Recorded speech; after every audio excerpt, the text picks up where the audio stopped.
So what the hell's going on with Lauri Markkanen? Is he staying? Is he going? Wait, I've made this video before. I'm Ross, this is Arturis Fan Club, and yeah, you know the drill. Hit that subscribe button if you guys like the video, hit the like button, leave me a comment, let me know what you think about all the crazy stuff going on in the Bulls these days. Your comments, your likes, your subscriptions help me a ton, and if you want to help me even more, there's this thing called the Arturis Super Fan Club. It is the exclusive, all-access, cool club for people who want more videos, content, Bulls content, early access to videos, polls, emojis, badges, all the fun stuff that I keep mentioning every video, and you guys are probably tired of hearing me talk about. But it is the best way to support me directly next to buying a shirt or buying a mug or buying a tumbler from arturisfanclub.com/shop. Those are the best ways to support me directly. That money goes directly to me. And like I keep saying in these videos, I want to make this my career full time. I want to do this full time. I want to be able to stream during a summer league game. I want to be able to stream during the daytime, make multiple videos a day. You know, I work a full-time job. So in order to do that, I need support from you guys. I need you guys. I really, honestly, cheesy moment, but I can't do it without you. And if you guys want to help, those are the best ways to help me. And one day I could do this full time, make even more content, be live streaming every single day. It'll be, well, I'm going to, I know I'm going to, because I know you guys are awesome and you guys have been showing so much support. So we'll get there slowly but surely. Back on topic. Thank you for letting me spiel for a second. Lauri Markkanen. The hot story of the day, not the Bulls' amazing Summer League comeback victory. It was the Bulls' amazing Summer League comeback victory. That was the story of today. If you want the recap, I did a live stream earlier. I recapped the game, talked about what I liked, who stood out to me, who's projected to make the roster potentially.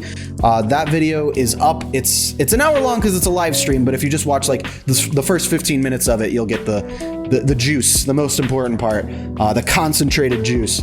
But the other news that we're going to talk about is Lauri Markkanen, because there is a bit of an update, but more so just kind of the same thing that we've been talking about. I'd like to break it out and make it easier for everyone to understand. I feel like there's a lot of questions. I get a lot of questions. Why hasn't Lauri Markkanen been traded yet? What's the holdup? Is he gonna sign? Are the Bulls bringing him back? Like what's going on? What does the silence mean?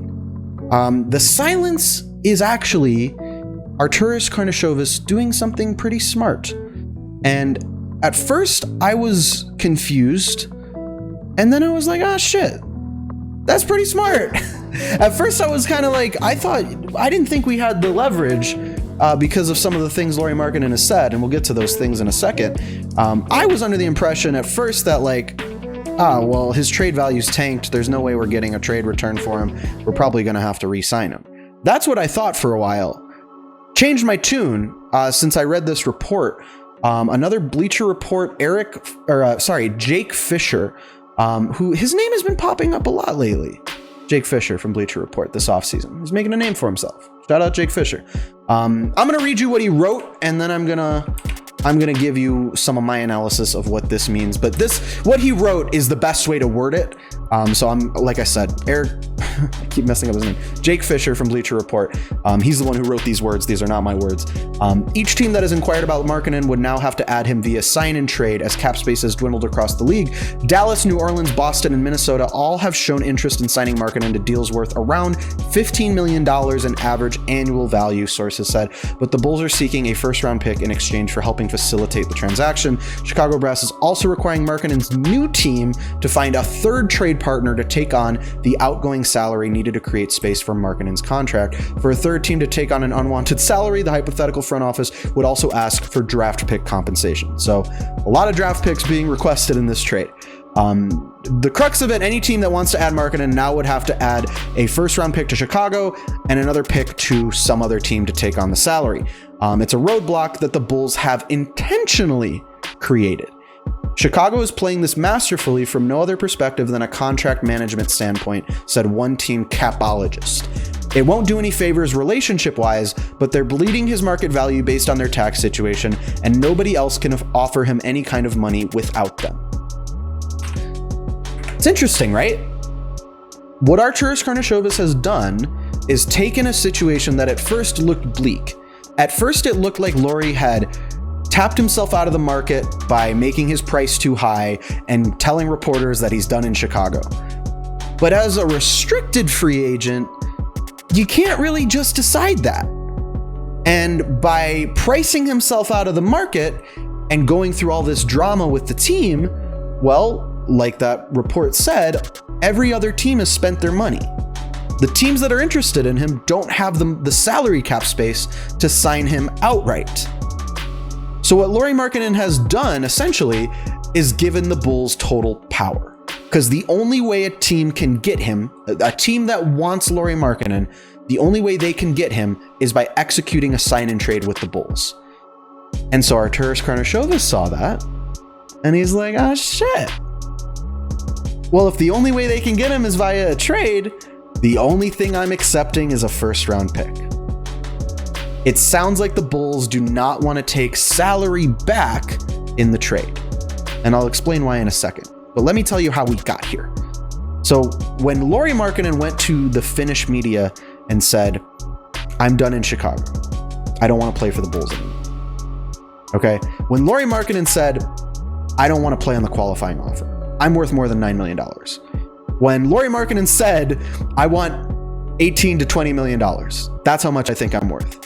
Which those numbers I'm not totally sure about, but I know it was a large number that no teams were interested in giving him. When Lauri Markkanen did and said all of those things, he priced himself out of the market, okay? And by pricing himself out of the market, like I said before, other teams spent their money in free agency. They said, no, we don't want you at that price. And they moved on. So Lauri Markkanen now put himself in this position where he doesn't want to take the qualifying offer, which is $9 million. If Lauri Markkanen takes the qualifying offer from the Chicago Bulls, he will make $9 million and will be an unrestricted free agent at the end of next season and potentially leave the Bulls, most likely. Lauri Markkanen has no other option. It is either take the qualifying offer or the Chicago Bulls find a trade partner and ship you out of town. Now, he does have to agree to the sign and trade. He's part of that process. So technically he does have a little bit of flexibility, but by sticking his heels in the mud, not understanding his true value, and telling reporters that he wants to be traded, I think he pissed the fuck off. He pissed AK the fuck off. Like, I remember at the end of last season, Arturas Karnisovas had a press conference, and we've talked about this, where he said, we value Lauri Markkanen. We want Lauri Markkanen back. We think he's a great young up-and-coming player. We want to work on a contract extension. And a lot of people at that time were like, what the hell is he talking about? This guy's lost his mind. Lauri Markkanen is not worth a contract extension. We are done with him in Chicago. That was a game. And that was the game that Arturas wanted to come into free agency playing. Because remember, they tried to trade Lauri Markkanen at the trade deadline. They never wanted to keep him. It's just the truth. So coming into free agency, what Arturas wanted to do was keep up that ruse of, we value Lauri Markkanen, we want to keep him. If you want to get Lauri Markkanen, you have to either give us assets or sign him to a fat offer sheet and get that money off of our books. That's what happens. They sign him to a fat offer sheet. That cap hold goes away. We don't have to hang on to that salary anymore, and it clears up cap space for us. What Lauri Markkanen did instead, like I already said, he didn't understand his market value, so no teams wanted to give him the contract that he wanted, which is going to be a problem, and I'll explain why in a second. And he also told people he's gone. So the game that Arturas was playing of like, oh, we want to keep him, you have to actually give us something in return, or you have to pay him in order to pry him away from us, the game was over. Because now every team around the league looks at him and says, well, they're not going to re-sign him anyway. He doesn't want to be there. We're not going to give him $18 million. The Bulls sure as hell aren't going to match that, because that's restricted free agency, right? The goal is we want to outbid the team so that they don't match the contract. If everyone knows you're not going to match the contract, it's kind of what happened with Lonzo. If everyone knows that you're not going to match the contract, you're not going to give them a fat contract. That's restricted free agency. So Lauri Markkanen tried to play it like he was an unrestricted free agent. It don't work like that. And it all kind of came back to bite him in the butt in the end. And the reason that I say that the money that he was requesting hurt us even more, because originally he was going to be a part of the sign-in trade for DeMar DeRozan. But the Spurs didn't want to give him the money that he originally wanted at the beginning of free agency, that like $18 million range. Obviously, Spurs didn't want to do that. So, okay, we had to include Thad Young in the trade. That was the only way to get them to accept the trade. Now, the trade at this point, as I'm recording this, has not been processed yet. It's not official yet, but the terms of it have been agreed to. Thad Young is gone. Thad Young is gone. That is the reality of the situation. Unless some miracle happens, Thad Young will be either a Spur, or there's been talks about maybe expanding it into a 3-team trade with the Suns. But it is what it is. Thad Young is no longer a Chicago Bull. There's no salvaging that right at this moment, unfortunately. But had Lauri Markkanen at the very beginning of free agency had a realistic understanding of his value, number one, and number two, not went and blabbed to the media about what he wants to do this offseason or what's gonna happen this offseason, potentially we could have sent him to the Spurs. He could have gotten a nice payday, been with a team that's rebuilding and on the up and up. We played them in Summer League today. They have some nice young talent there. They're improving their 3-point game. That was a problem for them last season. They got Doug McDermott, former Bull. That could have been a situation for him. Instead, we had to give up Thad Young. And I'm not happy about it. I'm not happy with him. I'm not happy about how Lauri Markkanen handled the situation. I'm not happy about the outcome of the situation because of what he's done and the difficult task that he's put in front of AK and Mark Eversley. But all that said, like we just discussed, AK has found a way to put the Bulls back in the driver's seat. And that is essentially by saying, maybe we'll keep him. Maybe we'll keep him. So AK's kind of circled back around to the game and has said, look, we don't have to trade him. If you want him so badly, give us a first-round pick. And that's kind of, I bet you that's what he's telling Lauri Markkanen and his agent. He's telling them, look, you want to go to one of these teams, they got to give us some draft capital. You want to go to the Mavericks? Mavericks can only give you $11 million. You want to take an $11 million contract from the Mavs? Okay, they got to give us a first-round pick. Only way it's going to happen. Same thing with the Pelicans. Pelicans can offer him $17 million. Are they going to? Got to give us a first-round pick to make it work. Because you're a restricted free agent, bro. You don't get to make the call at the end of the day. Like, yes, you can agree to the contract, but we don't have to trade you. We don't have to do it.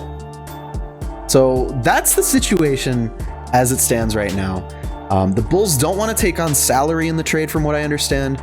To me, that says that there is a free agent out there somewhere that they have in mind, that they would like to clear cap space to go and pursue. Clearing Lauri Markkanen off the books. I believe they still have one other cap maneuver to go over the cap in order to sign another free agent. So they would have to clear the cap hold from Lauri Markkanen off the books in order to do that. So the way that I see this situation playing out right now, either a team, there's like 3 options. A team figures it out. They work out a contract with Lauri Markkanen. They work out a trade with the Bulls, and we're able to trade Lauri Markkanen. It could be for a player. It could be for a 2nd-round pick. That all remains to be seen. But that's why, the 3-team trade gets brought up, because you'll have to send Lauri Markkanen to the team for a pick, and then that team will have to send salary elsewhere with a pick in order to get another team to take that. So it's a complicated situation that the Bulls are kind of like, if you really want him, this is what it's going to take to get him. And I think in some ways, I think it's to punish Lauri Markkanen for the shit that he pulled, for making this harder for us. It definitely seems like originally they were willing to try to get him to the destination he wanted, and try to get him the contract he wanted. And now it seems more like you gotta play by our rules or you're not playing at all. So he's got 2 options there. It's either, like I said, there's 3 options. The 2 options there, you get traded, or you sign the qualifying offer and you come back for 1 season. You shut up, you take the $9 million, you come back for a season, you try to work your ass off to get a better contract next season. If I were Lauri Markkanen at this point, with all the shit that's gone on, I would just do that. As a Bulls fan, I hope he doesn't. I don't want him on the books for this season. I would much prefer that he gets traded. But if I were Lauri Markkanen, I would just shut up, take the qualifying offer, and try to make a better free agency scenario for myself next offseason. And now the third option is an interesting one. The third option is we just rescind the qualifying offer entirely and he becomes an unrestricted free agent. And that's where once again, the punishment I feel like of Lauri Markkanen is coming in, because I don't think we want him. I think AK and Mark Eversley realize that his attitude is not what we need in Chicago right now. He's not bought into the moves the team has made. He's not committed to improving his game to play with these guys. That's not the kind of guy we need in the locker room. So I think that the era of Lauri Markkanen is likely over, regardless of how it ends up playing out. But if they can't find a trade partner, we get further into free agency, into the offseason, the guy that maybe we want, Millsap, perhaps, maybe. Maybe they start talking to other teams. Maybe we rescind that qualifying offer. Let Lauri Markkanen become an unrestricted free agent. Let him do whatever the hell he wants. But once again, if we go that route, teams can't sign him off of cap space. It's only the Thunder that can sign players off of cap space, and they're not even interested. So even if he goes that route, he is still losing money in the long run. Lauri Markkanen played himself. It's kind of like a Dennis Schroeder situation. He kind of played himself. It'll be interesting to see how the rest of this plays out. But that is your Lauri Markkanen full update. That is as much information as I can spit out at you right now. I hope I explained it in an understandable way. Personally, what I want to see happen is I'd like to see the trade. Maybe if you could get Dorian Finney-Smith from the Mavericks, that would be amazing. He's on a great contract. He would be the perfect fit. He would be so perfect. Or you figure out a way to trade Lauri for a draft pick, and then maybe you go out and sign Paul Millsap. Those are my favorite options. Those are my top two favorite options.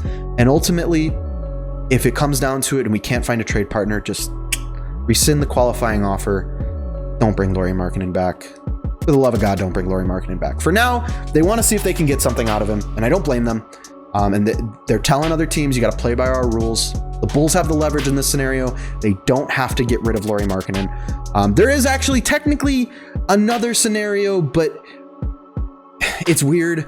And I don't fully understand how it would affect the cap. But if Lauri Markkanen decided he's not signing the qualifying offer and we decide we're not rescinding it, it's a holdout, essentially. Lauri Markkanen would still be a restricted free agent. That wouldn't stop. I'm just not sure entirely how the cap would be affected by that. What I think would happen is most likely the $9 million would just be a cap hold, which is something that is like reserved cap space, so that you can go out and sign other free agents and it's not technically affecting your cap. And if he signed it, then it would become actual, salary. And if we rescind it, then same thing, it would come off the books. So that's how I understand that.